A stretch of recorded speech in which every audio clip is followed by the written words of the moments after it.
வணக்கம்.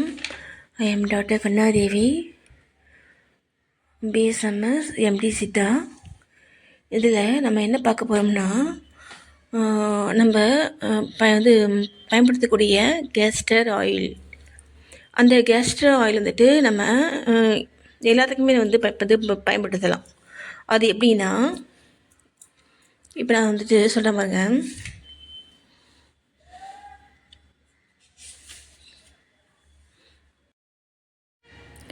இந்த castor oil வந்துட்டு ரெண்டு விதமாக நமக்கு வந்து கிடைக்கிது. ஒன்று வந்து பார்த்திங்கன்னா, நம்ம சமையலுக்கு பயன்படுத்தக்கூடிய ஆமணக்கு எண்ணெய் அப்படின்னு கிடைக்கிது. அப்புறம் பார்த்திங்கன்னா, விளக்கு ஏற்றுறதுக்கு பயன்படுத்தக்கூடிய விளக்கெண்ணெய் அப்படின்னு கிடைக்கிது இல்லைங்களா. இப்போது நம்ம சமையலுக்கு பயன்படுத்தக்கூடிய ஆயில் நான் மேலே போட்டிருக்கேன் பாருங்கள். அதே மாதிரி தான் இருக்கும். இதுவே பார்த்திங்கன்னா, ரொம்ப பழுப்பாக, ரொம்ப கலர் பழுப்பாக இருக்குது அப்படின்னா, அதுதான் பார்த்திங்கன்னா விளக்கெண்ணெய்.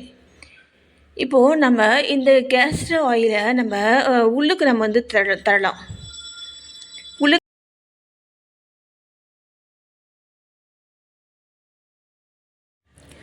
ஓகேங்களா. நம்ம உள்ளுக்கு நம்ம சாப்பிடும் பொழுது, அதாவது இன்டர்னலாக நம்ம சாப்பிடும் பொழுது, இது பார்த்திங்கன்னா லாக்ஸேட்டிவ், அதாவது மலை மிளக்கியாக பயன்படுது. ஓகேங்களா.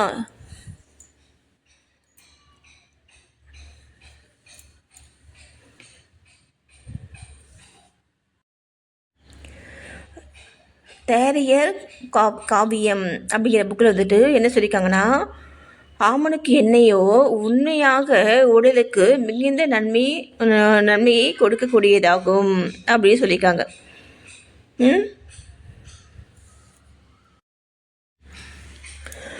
அப்புறம் பார்த்திங்கன்னா, இது குழந்தைகளை தாய்போல் வளர்க்கும் அப்படின்னு சொல்கிறாங்க. இதை பேதியாவதற்கு கொடுக்கலாம். குழந்தைகளுக்கும் பிள்ளை பெற்ற பெண்களுக்கும் வயது கழிய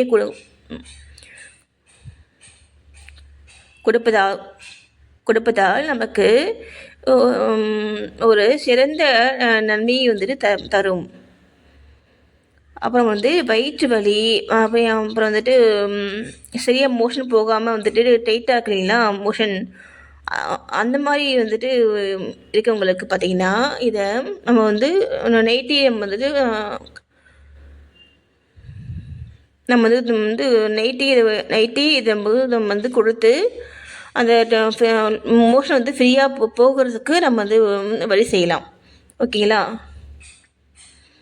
இது பார்த்திங்கன்னா கை குழந்தை, அதே மாதிரி கிழ வயதுடையோர், அப்புறம் பார்த்திங்கன்னா சூழ் கொண்டவர்கள், அப்புறம் பிள்ளை பெற்றவர்கள், அப்புறம் பார்த்திங்கன்னா டிசென்ட்ரி, அதாவது சீத குருதி பேதியால் வருந்துபவர் ஆகிய எல்லாருக்கும் அச்சமின்றி தரலாம் அப்படி சொல்கிறாங்க.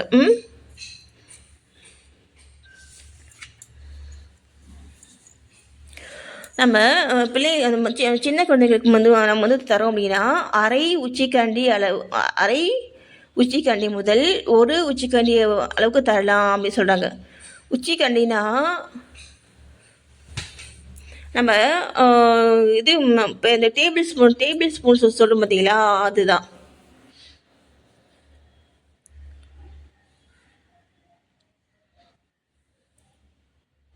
எருக்கட்டு உள்ளவர்கள் சிற்றாமணக்கு எண்ணெயை இருவாயின் உட்புறத்தில் தடவி வர இலகி வெளிப்படும் சொல்கிறாங்க.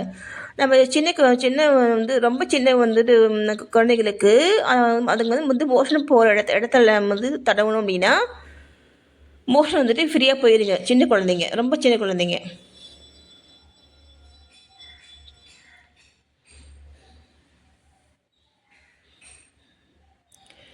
அப்புறம் இது எல்லா நோய்களுக்குமே தரலாம். அதாவது வாத நோய், பித்த நோய், கபநோய் அப்படின்ட்டு 3 குற்றத்தினால் வரக்கூடிய எல்லா நோய்களுக்குமே நம்ம இதை மலமிளக்கியாக பயன்படுத்தும் பொழுது நமக்கு நல்ல ரிசல்ட் இருக்கும்.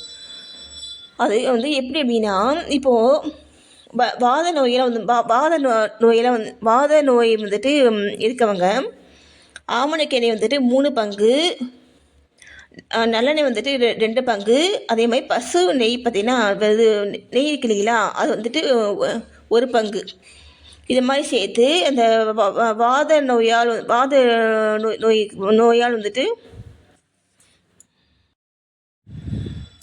வாத நோய்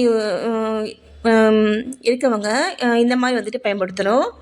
அதே மாதிரி பித்த நோய் வந்துட்டு இருக்கவங்க ஆமணக்கு எண்ணெய் வந்துட்டு 2 பங்கு, நல்லெண்ணெய் வந்துட்டு 1 பங்கு, பசு நெய் வந்து பார்த்திங்கன்னா 3 பங்கு.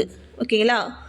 அதே மாதிரி கர்ப்ப நோய் வந்துட்டு இருக்கவங்க ஆமணக்கு எண்ணெய் வந்துட்டு 1 பங்கு, நல்லெண்ணெய் வந்துட்டு 3 பங்கு, பசு அதாவது நெய் பார்த்திங்கன்னா 2 பங்கு. இந்த மாதிரி நம்ம வந்து பயன்படுத்தும் பொழுது இந்த 3 குற்றத்தினால் வந்து உண்டாகக்கூடிய நோய்களுடைய வீரியம் வந்து குறைந்து அந்த நோய் வந்துட்டு முழுமையாக சரியாகும்.